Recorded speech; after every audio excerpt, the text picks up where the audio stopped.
Tahimik ang umaga sa Macquarie Fields, isang suburb sa timog kanluran ng Sydney, Australia.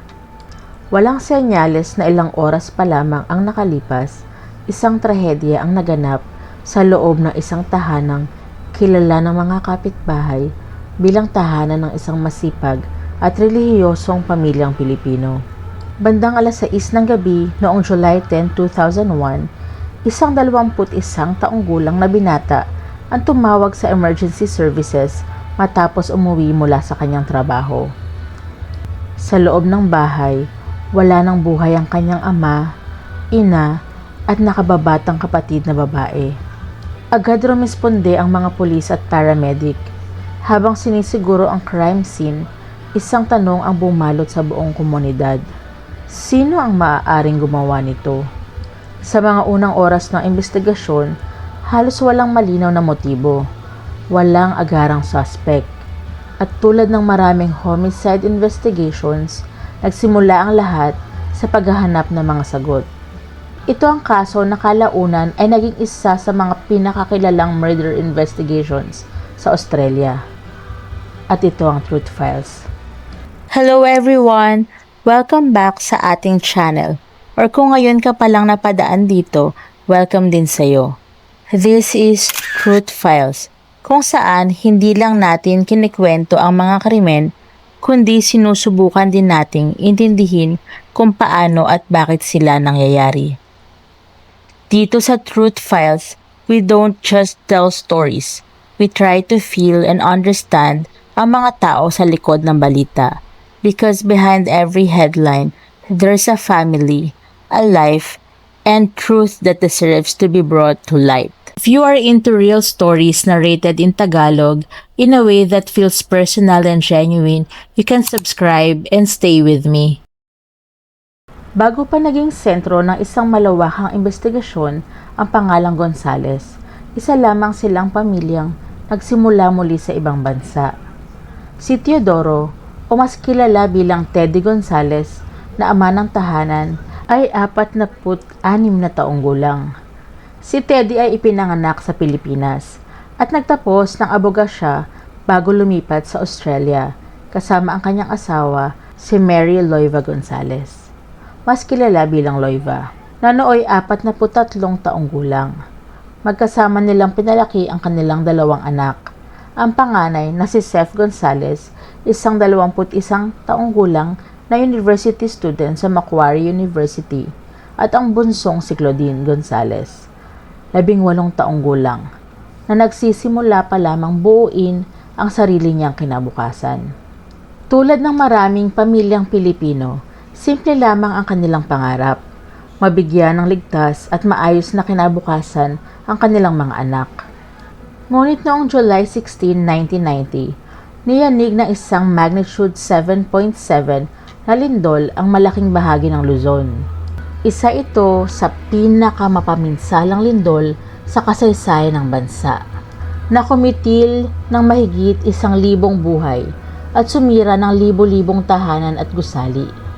Kabilang sa mga lugar na matinding naapektuhan ay ang Baguio City, ang lungsod na noon ay tinatawag na tahanan ng pamilya Gonzales.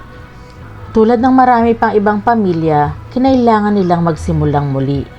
Sa mga sumunod na taon, nagpasya sina Teddy at Loiva na lumipat sa Australia, umaasang makakahanap ng mas matatag na kinabukasan para sa kanilang pamilya. Hindi naging madali ang panibagong simula. Bagamat isa ng abogado si Teddy sa Pilipinas, kinailangan niyang muling dumaan sa proseso upang makapag-practice ng kanyang propesyon sa Australia. Unti-unti, nakabuo sila ng bagong buhay sa Sydney. Para kina Teddy at Loiva, tila nagsisimula ng matupad ang dahilan kung bakit nila iniwan ang Pilipinas. Ngunit habang unti-unting naaabot ng pamilya Gonzales ang pangarap nilang buhay sa Australia, may mga pagbabagong nagaganap sa loob ng kanilang tahanan. Ang panganay nilang si Seth ay lumaki sa Australia sa gitna ng mataas na expectations. Bilang panganay, inaasahan siyang magsikap sa pag-aaral at sundan ang mga values na itinuro ng kanyang mga magulang. Sa panlabas, Isa lamang siyang ordinaryong binatang nag-aaral, nagtatrabaho at sinusubukang bumuo ng sariling kinabukasan. Wala ring ulat noon na magpapahiwatig na may seryosong alitan sa loob ng kanilang pamilya. Ngunit hindi lahat ng matinding pressure ay madaling makita. Sa paglipas ng mga taon, unti-unting naka-adapt ang pamilya Gonzales sa kanilang bagong buhay sa Australia. Dito na rin lumaki ang panganay nilang anak na si Seth Gonzales, na isinilang noong September 21, 1979 sa Pilipinas, bago lumipat kasama ang kanyang pamilya sa Australia noong unang bahagi ng dekada 90. Siya ay 21 taong gulang nang maganap ang krimen. Kasama niyang lumaki ang kanyang nakababatang kapatid na si Claudine, na 9 na taong mas bata sa kanya. Bagamat iisang bahay ang kanilang tinitirhan, kakaunti ang nalathalang impormasyon tungkol sa tunay na dinamika ng kanilang relasyon bilang magkapatid. Bilang panganay, mas mataas din ang expectations kay Seth. Inaasahan siyang magsikap sa pag-aaral at sulitin ng mga oportunidad na ibinigay sa kanila ng kanilang mga magulang. Sa paaralan, wala namang ulat noon na magpapahiwatig na nahaharap siya sa seryosong suliranin. Sa panlabas, isa lamang siyang ordinaryong kabataang nagsisikap tapusin ang kanyang pag-aaral habang unti-unti ring binubuo ang sarili niyang kinabukasan. Pagsapit ng kolehiyo, nag-enroll siya sa Macquarie University, kung saan kumuha siya ng Bachelor of Commerce. Ngunit, habang tumatagal, nagsimula siyang mahirapang makasabay sa ilang subjects. Unti-unting lumaki ang agwat sa pagitan ng expectations ng kanyang pamilya at ng kanyang tunay na academic performance. Nahihirapan siyang makapasa sa ilang asignatura. Sa halip na sabihin ang totoo sa kanyang mga magulang, pinili niyang itago ang kanyang mga naging resulta. Ayon sa mga ebidensyang kalaunang iniharap sa korte, gumawa siya ng mga binagong university transcripts at iba pang dokumentong nagmumukhang opisyal upang magpakitang maayos ang kanyang academic record. Hindi lamang iyon, gumawa rin siya ng mga email na tila nagmula mismo sa Macquarie University upang patuloy na kumbinsihin ang kanyang mga magulang na normal ang takbo ng kanyang pag-aaral. Sa loob ng ilang panahon, naniwala sina Teddy at Loiva na maayos ang direksyon ng kinabukasan ng kanilang anak. Ang tanong ngayon, ano ang mangyayari kapag nagsimulang mabunyag ang katotohanang matagal nang itinatago? Habang papalapit ang pagtatapos ng kanyang kurso, lalong nagiging mahirap para kay Seth na itago ang tunay niyang sitwasyon. Hindi lang bagsak ng mga subjects ang problema. Habang sinusuri ng mga investigador ang mga sumunod na pangyayari, lumabas na matagal nang hindi tugma ang ipinapakita niyang academic records sa aktwal na impormasyon mula sa universidad. Ayon sa naging ebidensya sa korte, ilang beses na ring nagkaroon ng pag-uusap ang pamilya tungkol sa kanyang pag-aaral. Unti-unti nang napapansin ni Teddy at Loiva ang mga inconsistencies sa mga paliwanag ng kanilang anak. Kalaunan, nalaman nilang hindi pala nakaabot si Seth sa academic standards na patagal niyang ipinapakitang naabot niya. Para sa isang pamilyang nagsakripisyo upang makapagsimula muli sa ibang bansa, malaking bagay ang edukasyon. Hindi lamang ito tungkol sa mga grado, kundi tungkol sa tiwala. Sa puntong iyon, hindi pa alam ng pamilya kung gaano kalalim ang mga kasinungalingang naitayo sa loob ng mga nakaraang taon. Noong July 10, 2001, nagsimula ang araw ng Martes tulad ng maraming ordinaryong araw para sa pamilyang Gonzales. Habang abala ang bawat isa sa kani-kanilang gawain, wala pang anumang palatandaang ilang oras na lang ay magiging sentro ng isa sa pinakamalalaking murder investigations sa Australia, ang kanilang tahanan sa North Ryde, Sydney. Nang gabing iyon, bandang 6:00, tumawag si Seth Gonzales sa emergency services matapos niyang sabihin na kararating lang niya sa bahay mula sa trabaho. Sa kanyang emergency call, iniulat niyang natagpuan niyang wala ng buhay ang kanyang ama, si Teddy, ang kanyang ina, si Loiva, at ang kanyang 18 taong gulang na kapatid na si Claudine. Ilang minuto lamang ang lumipas nagsimulang dumating ang mga unang police units at paramedics sa tahanan ng pamilya Gonzales. Tahimik ang buong bahay. Walang senyales ng pakikipagbuno sa labas, ngunit sa loob ay naghihintay ang isang crime scene na magpapabago sa direksyon ng buong investigasyon. Habang sinusuri nila ang loob ng bahay, mabilis nilang napansing hindi ito isang ordinaryong homicide. Ang tatlong biktima ay natagpuan sa magkakaibang bahagi ng bahay. Lahat sila ay nagtamo ng maraming saksak at batay sa naging findings ng forensic examination, sinubukan ding gilitan ng leeg ang bawat isa. Ayon sa autopsy, ang kanilang mga ikinamatay ay dulot ng kombinasyon ng matitinding stab wounds at blood loss. Ngunit, may isa pang detalyeng agad nakatawag ng pansin sa mga investigador. Sa isang dingding sa loob ng bahay, may nakasulat na isang racist na mensahe. F of Asians, KKK. Habang isinasagawa ang forensic examination sa loob ng bahay, sinimulan na rin ng mga detective ang pagbuo ng timeline ng nangyari noong July 10, 2001. Sa anumang homicide investigation, isa sa mga unang hakbang ay alamin kung sino ang huling nakakita sa mga biktima at sino ang may access sa crime scene. Dahil si Seth ang tumawag sa emergency services at siya rin ang nakatira sa bahay, isa siya sa mga unang kinausap ng mga pulis. Sa kanyang pahayag, sinabi niyang umalis siya ng bahay ng umagang iyon para pumasok sa trabaho. Pagkatapos ng kanyang shift, dumiretso umano siya sa Sydney City upang makipagkita sa ilang kaibigan bago umuwi sa North Ryde. Ayon sa kanyang kwento, doon lamang niya natuklasan ang sinapit ng kanyang pamilya.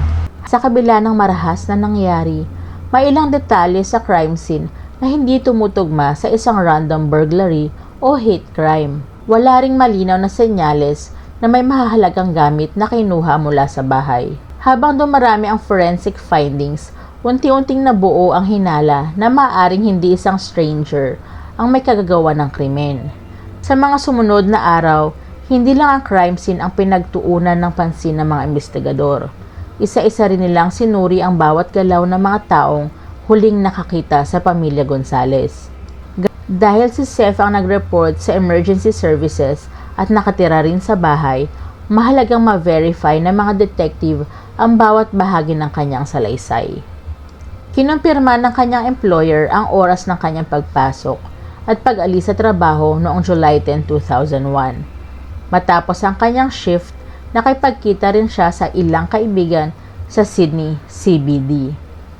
Nakapanayamin ng mga pulis sa mga ito, tumugma ang malaking bahagi ng kanilang pahayag sa oras na sinabi ni Seth. Sa unang tingin, tila sinusuportahan ng timeline ang kanyang kwento. Ngunit habang mas lumalalim ang investigasyon, may isa pang saksi ang lumapit sa mga pulis. Isang kapitbahay ang nagsabing nakita niya ang sasakyan ni Seth na nakaparada sa labas ng bahay sa oras na inaakala niyang wala ito noon. Hindi yun otomatikong nagpapatunay na sangkot siya sa krimen. Ngunit sapat ang impormasyong iyon upang muling suriin ng mga detective ang kabuuan ng kanyang timeline. Habang mas maraming ebidensya ang nalilikom, unti-unting humina ang posibilidad na isa itong random hate crime o pagnanakaw. Ang racist na mensaheng iniwan sa dingding na unang inakalang posibleng motibo ng salarin ay nagsimula ring tingnan ng mga investigador bilang posibleng pagtatangkang iligaw ang kanilang investigasyon. Habang sinusuri ng mga detective ang personal na buhay ni Seth Gonzales, unti-unti ring lumabas ang mga problemang matagal nang itinatago sa loob ng kanilang pamilya.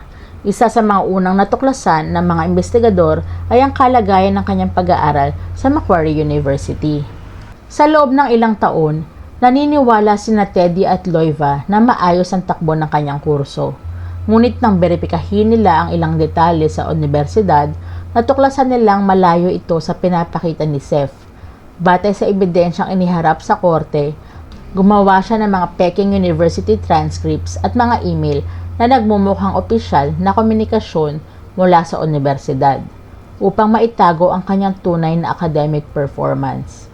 Sa kanilang investigasyon, natuklasan din ng mga detective na pinag-uusapan na nina Teddy at Loiva ang posibilidad na higpitan ang pagbibigay nila ng suporta sa kanilang anak kapag tuluyan ng nalaman ang tunay niyang sitwasyon. Ngunit hindi lang yon ang kanilang sinuri. Lumabas din sa financial investigation na si Seth ang pangunahing benepisyaryo ng estate ng kanyang mga magulang, kabilang ang kanilang bahay sa North Ryde, mga ipon at mga life insurance policy. Sa kabuuan, tinatayang aabot sa humigit kumulang 1.5 million Australian dollars ang halaga ng mga ari-arian at insurance benefits na maaaring mapunta sa kanya. Mahalaga ang detalyeng ito, hindi bilang patunay ng pagkakasala, kundi bilang bahagi ng motibong sinusuri ng mga investigador. Habang pinagsasama-sama nila ang timeline, financial records at mga dokumentong nakalap, ang pinagsama-samang mga pangyayari ay nagsimulang bumuo ng isang mas malinaw na larawan para sa mga investigador. Ayon sa prosecution, hindi ito isang krimeng bunga ng bugso ng damdamin. Pinanindigan nilang matagal nang naghahanda si Seth upang mapanatili ang imahe na matagal na niyang ipinapakita sa kanyang pamilya. Nang magsimulang mabunyag ang kanyang academic deception, sinabi ng prosecution na nakita niya ang pagpatay bilang paraan upang maiwasan ang pagharap sa katotohanan at upang makinabang sa estate ng kanyang mga magulang. Isa rin sa mga sinuring aspeto ng investigasyon ay ang financial records matapos ang krimen, bilang bahagi ng kanilang pagbuo ng motibo. Matapos ang halos 8 buwang investigasyon, naniwala ang mga otoridad na sapat na ang ebidensya upang sampahan ng kaso si Seth Gonzales. Noong March 2002, inaresto si Seth Gonzales at kinasuhan ng 3 counts of murder, kaugnay ng pagkamatay ni Teddy, Loiva at Claudine Gonzales. Sa unang pagkakataon mula nang mangyari ang krimen, may haharap na sa hukuman upang sagutin ang mga akusasyon. Sa Supreme Court of New South Wales, nagsimula ang isang paglilitis na tatagal ng ilang buwan. Dito haharapin ng hukom at ng jury ang pinakamahalagang tanong sa kasong ito. Sapat nga ba ang ebidensya upang patunayang si Seth Gonzales ang pumatay sa sarili niyang pamilya? Noong 2004, nagsimula ang paglilitis laban kay Seth Gonzales sa Supreme Court of New South Wales. Mahigit 2 taon na ang lumipas mula nang mangyari ang krimen. Isa sa pinakamahalagang bahagi ng kanilang argumento ay ang motibo. Ayon sa prosecution, matagal nang itinago ni Seth ang kanyang tunay na academic performance gamit ang mga Peking University transcripts at mga email na pinalabas na mula sa Macquarie University. Nang magsimula umano itong mabunyag, natakot siyang mawala ang tiwala, suporta at mga pribilehiyong ibinibigay ng kanyang mga magulang. Ipinakita rin ng prosecution ang mga financial records at ang halaga ng estate na maaaring mapunta kay Seth matapos ang pagkamatay ng kanyang mga magulang. Kasama rito ang kanilang bahay, iba pang ari-arian at mga life insurance benefits na naging bahagi ng financial investigation. Ngunit para sa prosecution, ang motibo lamang ay hindi sapat. Kaya't iniharap din nila ang mga ebidensyang, ayon sa kanila, nagpapakita ng premeditation. Kabilang dito ang mga peking dokumento, ang timeline ng araw ng krimen, ang racist na mensaheng iniwan sa dingding ng bahay na pinaniniwalaan nilang pagtatangkang iligaw ang mga investigador at ang iba't ibang testimonya ng mga saksi na tumulong sa pagbuo ng kabuuang pangyayari. Samantala, iginiit naman ng depensa na ang kaso laban kay Seth ay nakabatay sa circumstantial evidence at walang direktang nakakita sa mismong krimen. Sa huli, nasa jury ang pagpapasya. Matapos pag-aralan ng mga ebidensya at testimonya, nagbalik ang jury sa korte, dala ang kanilang pasya. Guilty. Guilty sa 3 bilang ng murder sa pagkamatay ni Teddy, Loiva at Claudine Gonzales. Sa sentencing, sinabi ni Justice Peter Hidden na ang pagpatay sa sariling pamilya para sa personal na kapakinabangan ay kabilang sa worst category ng murder sa ilalim ng batas. Binigyan diin ng hukom ang antas ng pagpaplano, ang pagtatangkang iligaw ang mga investigador at ang kawalan ng awa sa pagpatay sa 3 miyembro ng kanyang sariling pamilya.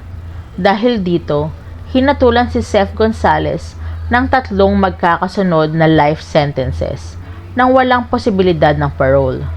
Isa ito sa pinakamabibigat na sentensyang maaaring ipataw ng korte sa New South Wales.